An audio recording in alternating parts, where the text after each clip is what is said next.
বীজগাণিতিক অনুপাত এবং সমানুপাত এই অধ্যায়ের সবচেয়ে গুরুত্বপূর্ণ দুইটা সংক্ষিপ্ত প্রশ্ন, যে সংক্ষিপ্ত দুইটা প্রশ্ন তোমাদের আসতে পারে অথবা এমসিকিউ আকারে থাকতে পারে অথবা তোমাদের সৃজনশীলের কয়ে থাকবে, ইনশাল্লাহ অবশ্যই থাকবে।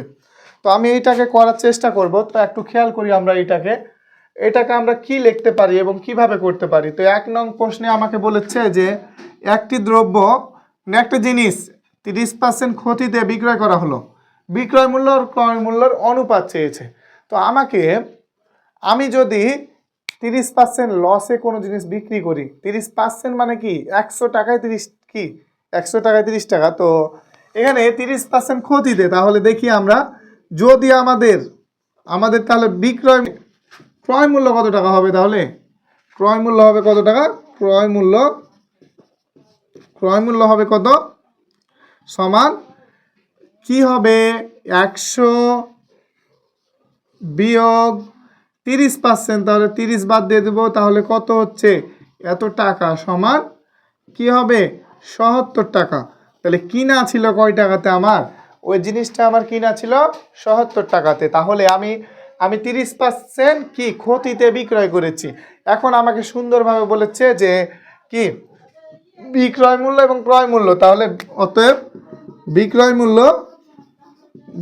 মূল্য অনুপাত ক্রয় মূল্য, তাহলে ক্রয় মূল্য, তাহলে আমরা লিখতে পারি যে বিক্রয় মূল্য অনুপাত ক্রয় মূল্য মানে বিক্রয় মূল্য মানে কত, বিক্রয় মূল্য 100 টাকা, তাহলে 100 অনুপাত ক্রয় মূল্য হচ্ছে 77, তাহলে 77 লিখতে পারি, সমান 100 ডিভাইড বাই 77 সমান 10 ডিভাইড বাই 7, তাহলে 10/7, অর্থাৎ আমার এইটা হচ্ছে অ্যান্সার। এভাবে আমি লিখে দিতে পারি। তো বিক্রয় মূল্য ক্রয় মূল্যর অনুপাত এভাবে আমাকে সুন্দরভাবে নির্ণয় করতে হবে পরীক্ষাতে যদি বলে। তো এবার আমরা আসি যে 2 নাম্বারটা করার চেষ্টা করি কি আছে। তো বলেছে যে 10x ইনভার্স এবং a inverse plus b inverse রাশি দুইটি সমান হলে, তাহলে এটা হচ্ছে একটা রাশি, এটা হচ্ছে একটা রাশি। তো রাশি দুইটি সমান হলে x এর মান চেয়েছে। তাহলে আমরা একটু খেয়াল করি তো এখানে যে প্রথম রাশি কি সমান 10x ইনভার্স, আর দ্বিতীয় রাশি কি বলেছে, তৃতীয় রাশি সমান কি বলেছে a inverse plus b inverse.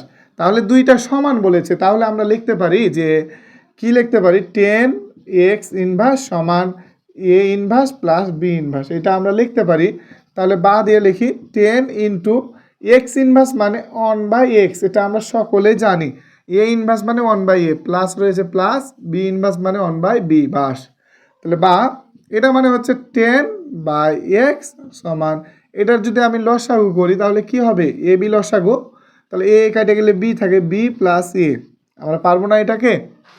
তো বা এবার আমি সুন্দরভাবে কি করতে পারি, আমাকে এক্স এর মান চেয়েছে, তাহলে কি আমি এটাকে উলট পালট কি করতে পারি না, দেখো তো এটাকে উলট পালট করা যায় কি যায় না, কিভাবে যায়, x/10 equal to A B by B plus A মানে এ প্লাস বি।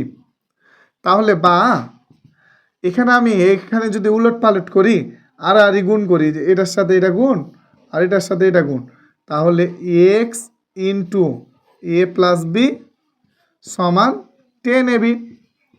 তাহলে বা এক্স গুণ অবস্থায় আছে, তাহলে 10ab divide by a plus b, অর্থাৎ ভাগ হয়ে গেল।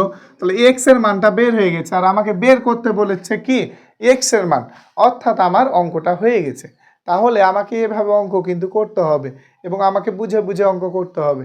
যদি আমরা বুঝে অঙ্ক করতে পারি তাহলে আমাদের অঙ্ক কিন্তু মিলে যাবে, আর আমরা অবুঝে যদি অঙ্ক করি, না বুঝে যদি অঙ্ক করি, তাহলে আমাদের কখনোই মিলবে না, খালি মাথা গরম করাই হবে।